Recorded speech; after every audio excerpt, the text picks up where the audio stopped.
And I think less than 7 years later, to be coming for listing was something we had not thought of when we started the company. Um, if we look at India and especially the insurance market, general insurance industry has been growing by about 12 to 14% in the last 10 years.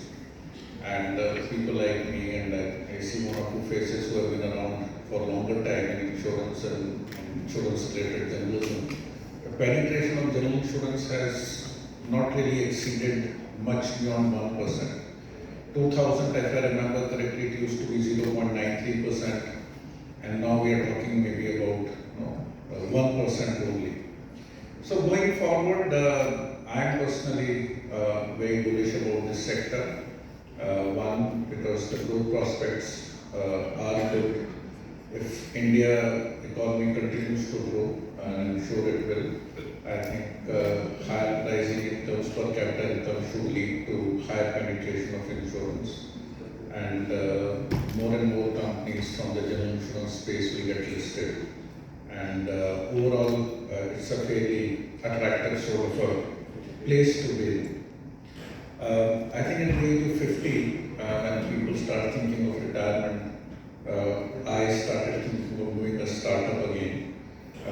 The reason was that I think, as you said, I felt there is a massive potential in India for insurance.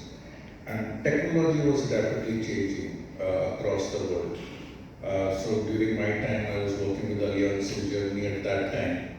And one saw different countries, especially in US and in China, what technology was doing to financial services and general insurance companies to do.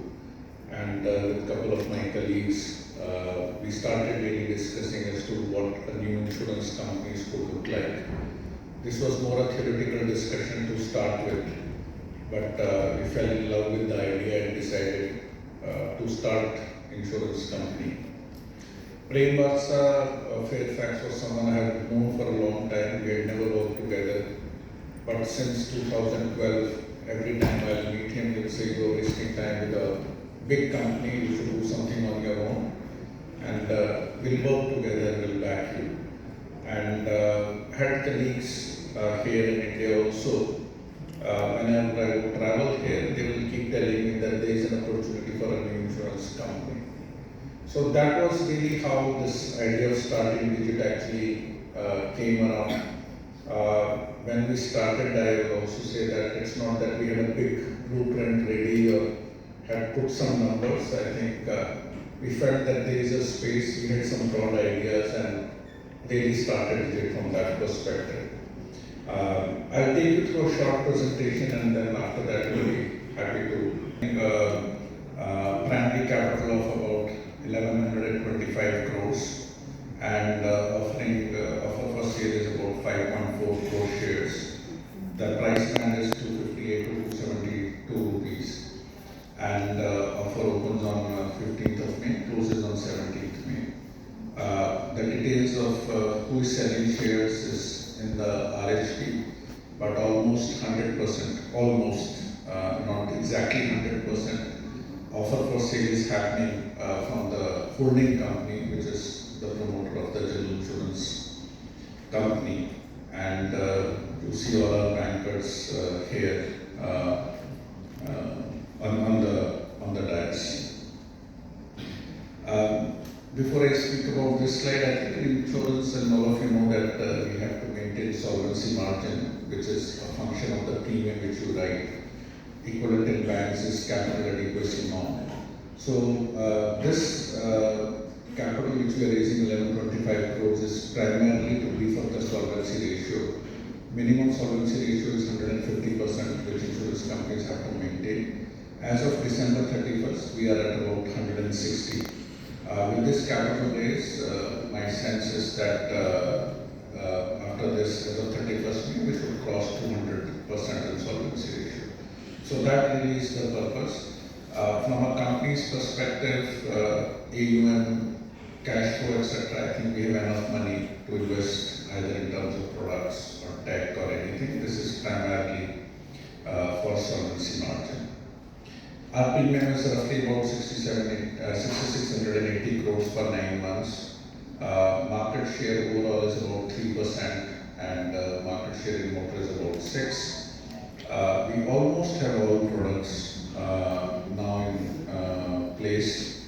We have issued now more than we have more than 4 crore customers now, more than 60,000 partners. Claims settled exceed now 70 lakhs as of December. Our AUM is about 15,000 crore.